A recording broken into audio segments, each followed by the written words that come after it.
पहले टॉपिक है, एक तो है भोजन जो अपन रोज दिन में 2 बार लगभग करते ही हैं, तथा दूसरा टॉपिक है मानव स्वास्थ्य, यानी जो मनुष्य प्राणी है उनका स्वास्थ्य किस प्रकार का है, क्या क्या चीजें उसके अंदर होगी, उन सब को लेकर ये अपना पहला पार्ट है। देखो इधर आज अपन जो टॉपिक शुरू करते हैं वो है संतुलित एवं असंतुलित भोजन। देखो इधर अपन बहुत बार किताबों में तथा अन्य अखबार वगैरह पत्रिका में कहीं कहीं पढ़ते ही रहते हैं कि अपन को संतुलित भोजन करना चाहिए, संतुलित भोजन करना चाहिए, जो अपने स्वास्थ्य के लिए हानिकारक जो चीजें हैं उनको हटाकर उनको अपन को एक स्वस्थ शरीर प्रदान करते हैं, ऐसा अपन को भोजन करना चाहिए, जिनको अपन संतुलित भोजन की संज्ञा देते हैं। देखो इधर संतुलित भोजन क्या है, विज्ञान के दृष्टिकोण से संतुलित भोजन क्या होना चाहिए और क्या क्या चीजें संतुलित भोजन में अपन को ग्रहण करनी चाहिए। तो देखो इधर मुख्य रूप से अपने शरीर को जो ऊर्जा प्रदान करते हैं, या यूं कहें कि अपने शरीर को जो एकदम व्यवस्थित बनाए रखते हैं, अपन को पूरी तरह ऊर्जा देते हैं, इनमें क्या क्या चीजें होती है। तो मुख्य रूप से 6 ऐसे कारक हैं जो अपन को शरीर के लिए आवश्यक है, जो अपन को शरीर से ऊर्जा देते हैं। अब देखो इधर ये 6 कारक कौन कौन से हैं जिनको अपन को भोजन के रूप में ग्रहण करना चाहिए। तो देखो इधर सबसे पहले इसमें बात आती है कार्बोहाइड्रेट की। तो अपने शरीर में क्या होना चाहिए, सबसे पहले कार्बोहाइड्रेट जो अपन को भोजन के रूप में ग्रहण करना है। दूसरा इसके साथ में क्या चाहिए, प्रोटीन। तीसरा इसके साथ में क्या चाहिए, वसा, फिर खनिज लवण, और उसके बाद में खनिज लवण के बाद में अपन बात आती है विटामिन की, और अंत में बात आती है जल की। तो ये 6 ऐसे कारक हैं जिनको अपन को भोजन के साथ में ग्रहण करना चाहिए, जो अपने संतुलित भोजन का मुख्य कारक है। अब देखो इधर कार्बोहाइड्रेट, प्रोटीन, ये ऐसी चीजें हैं जो अपन को ज्यादा मात्रा में आवश्यकता होती है, वसा भी अपन इनके साथ में ले सकते हैं। इसके साथ में जो बात आती है खनिज लवण तथा विटामिन की, ये अपन को कम मात्रा में शरीर में आवश्यकता होती है। उसके बाद जल जो अपन नित्य ग्रहण करते ही हैं। कार्बोहाइड्रेट, प्रोटीन, जैसे कार्बोहाइड्रेट अपन को आलू वगैरह में इनमें से प्राप्त होता है, प्रोटीन दाल वगैरह, वसा, घी, तेल, इनसे अपन ग्रहण करते हैं। खनिज लवण जो अपन को हरी सब्जियों के अंदर ज्यादातर प्राप्त होता है, ठीक है ना। और विटामिन जो ऐसी चीज है ये अपन को शरीर में बहुत सूक्ष्म मात्रा में चाहिए, लेकिन ये अपने शरीर की बहुत सारी क्रियाओं को नियंत्रित तथा उनको सुचारू रूप से चलाने का कार्य करती है। और अंत में जल जो अपन डेली ग्रहण करते हैं। अब देखो इधर अपन यहाँ पर सबसे पहले जो आपके पाठ्य पुस्तक में दिया गया है वो दिया गया है विटामिन। विटामिन अपन में शरीर में बहुत कम मात्रा में आवश्यक है, और उनकी कम मात्रा ही अपन में शरीर के अंदर जो है वह बहुत सारी क्रियाओं का निर्धारण करती है। लेकिन इसकी यदि थोड़ी सी भी कमी हो जाए विटामिन की, तो अपने शरीर के अंदर बहुत सारे रोग जो है वो उत्पन्न हो सकते हैं। तो देखो इधर यदि विटामिन अपने शरीर में कम हो जाए तो इससे कौन कौन से रोग हो सकते हैं।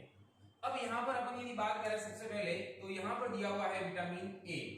देखो इधर विटामिन अलग अलग प्रकार के हैं, जिनमें यहाँ पर आपने जो दिया हुआ है पाठ्य पुस्तक के आधार पर, इसमें vitamin A, vitamin B1, B2, B3, C, D ये सब दिए हुए हैं। इसके अलावा E, K ऐसे और भी विटामिन उपस्थित है। तो देखो इधर यदि विटामिन ए दिया गया है, तो विटामिन ए की यदि अपने शरीर के अंदर कमी हो जाए तो अपन को रात में दिखाई नहीं देता, या यूं कहें यदि प्रकाश की मात्रा कम है, प्रकाश की यदि मात्रा कम हो जाए तो अपन को दिखाई नहीं देगा, या कह सकते हैं बहुत धुंधला दिखाई देगा। तो इस रोग को अपन कहते हैं रतौंधी। यह रोग क्या कहलाएगा, रतौंधी रोग कहलाएगा। यह क्यों होता है, तो अपन कह सकते हैं कि विटामिन ए की कमी से ये रोग होगा। उसके बाद में यदि दूसरी बात करें तो दूसरा जो अपना विटामिन है वो है विटामिन B1, जिसका नाम है थायमीन। इसको अपन कहते हैं थायमीन। यदि इसकी अपने शरीर के अंदर कमी हो जाए तो क्या होगा, हृदय की धड़कन कम हो जाएगी।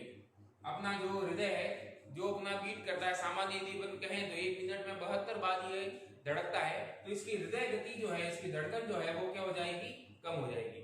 दूसरी बात, इसकी पेशियां एवं तंत्रिकाएं, अपने शरीर के अंदर जो पेशियां हैं जो अपने शरीर को दृढ़ बनाए रखती है, कठोर बनाए रखती है, या यूं कहें लचीला भी बनाए रखती है, और उसके साथ में जो ये तंत्रिकाएं जो अपना पूरा नर्वस सिस्टम है, तंत्रिका तंत्र है, उनको क्या करती है, ये कमजोर करती है। इस यदि ऐसी स्थिति बन जाए तो इस रोग को अपन कहते हैं बेरी बेरी। इस रोग को कहा जाता है बेरी बेरी। तो पहला तो था विटामिन ए की कमी से होने वाला रतौंधी रोग, दूसरा विटामिन बी1 की कमी से कौन सा रोग होगा आपने, बेरी-बेरी रोग। तीसरी यदि अपन बात करें तो बात आती है राइबोफ्लेविन यानी विटामिन बी2। ये बी1 है, ये विटामिन बी2 जिसका नाम है राइबोफ्लेविन। राइबोफ्लेविन से क्या होगा, मुख के किनारे व होठ की त्वचा का फटना। अब देखो इधर आपने कभी कभी देखा होगा कि अपने इधर वाले जो ये होठ है यहाँ से कभी फट जाते हैं, या मुख के किनारे और होठ की त्वचा जो है वह यहाँ से अपने फट जाती है, खून भी कभी कभी निकलता है। तो ये जो स्थिति है वह कौन से रोग की होती है, राइबोफ्लेविनोसिस रोग की। इसमें याददाश्त भी कम हो जाती है, अपनी जो याद करने की क्षमता है वह भी क्या हो जाती है, कम हो जाती है। अब देखो इधर कभी कभी तो ये सर्दियों वगैरह में भी हो सकता है, तो वो कोई राइबोफ्लेविनोसिस रोग नहीं है, लेकिन हाँ यदि ये लंबे समय तक रहता है तो ये इसका रोग का कारण बन सकता है। उसके बाद देखो अगला जो अपना विटामिन है वो विटामिन बी3 जिसका नाम है नियासिन। क्या नाम है, नियासिन। इसकी कमी से क्या होता है, जीभ व त्वचा पर पपड़ियां पड़ जाती है। देखो इधर इसमें तो क्या हो रहा था, किनारे व होठों की त्वचा का फटना, यानी जो अपनी त्वचा थी वह फट रही थी, लेकिन इसमें क्या हो रहा है, जीभ व त्वचा पर पपड़ियां बन रही है। आपने कभी कभी देखा भी होगा और कहीं कहीं भी होता भी है ऐसे कि जो होठ है उनके ऊपर पपड़ियां जम जाती है, ऐसे वह सफेद कलर की, जैसे ऐसा लग रहा हो कि जैसे अपनी चमड़ी उतर रही है। तो ऐसी यदि स्थिति बनती है तो इस रोग को अपन कहते हैं पेलेग्रा रोग। क्या कहा जाता है, पेलेग्रा रोग कहा जाता है। इसके बाद में बात आती है विटामिन सी या जिसका नाम है एस्कॉर्बिक एसिड। आपने बहुत जगह देखा होगा, जैसे ग्लूकोज वगैरह लिखा हुआ विटामिन सी है ना, और दूसरी जगह भी और कहीं भी है, बहुत सारी जगह ये अपन को प्राप्त होता है। अब विटामिन सी की कमी से क्या होता है, मसूड़ों से खून आना, त्वचा पर चकत्ते बनना।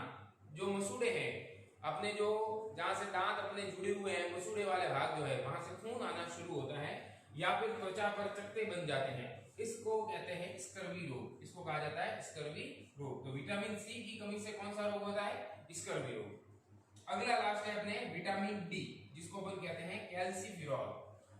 अब इसकी कमी से क्या होता है, आपने सुना भी होगा कि भाई जो सूर्य प्रकाश है अपन को उससे सीधा विटामिन डी प्राप्त होता है, जो अपनी हड्डियों को मजबूत करता है, कैल्शियम की मात्रा को बढ़ाता है यार। तो इसकी स्थिति में क्या होता है, पैरों की हड्डियां मुड़ जाती है। जो पैरों की हड्डियां सीधी है यानी वो अंदर की तरफ मुड़ जाती है, जिससे घुटने आसपास में जुड़ जाते हैं। तो घुटने क्या आ जाते हैं, पास पास में आ जाते हैं, ठीक है ना। इस रोग को अपन कहते हैं रिकेट्स रोग। क्या कहा जाता है, रिकेट्स रोग। तो देखो इधर हमने 6 प्रकार के विटामिन देखे यहाँ पर। विटामिन ए इसकी कमी से रतौंधी रोग, विटामिन बी1 इसकी कमी से बेरी-बेरी रोग, विटामिन बी2 इसकी कमी से राइबोफ्लेविनोसिस रोग, विटामिन बी3 की कमी से पेलेग्रा रोग, विटामिन सी की कमी से स्कर्वी रोग तथा विटामिन डी की कमी से रिकेट्स रोग होते हैं। तो ये विटामिन की कमी से होने वाले रोग हैं। इसके अलावा भी होते हैं, लेकिन आपकी पाठ्य पुस्तक में इन्हीं विटामिनों को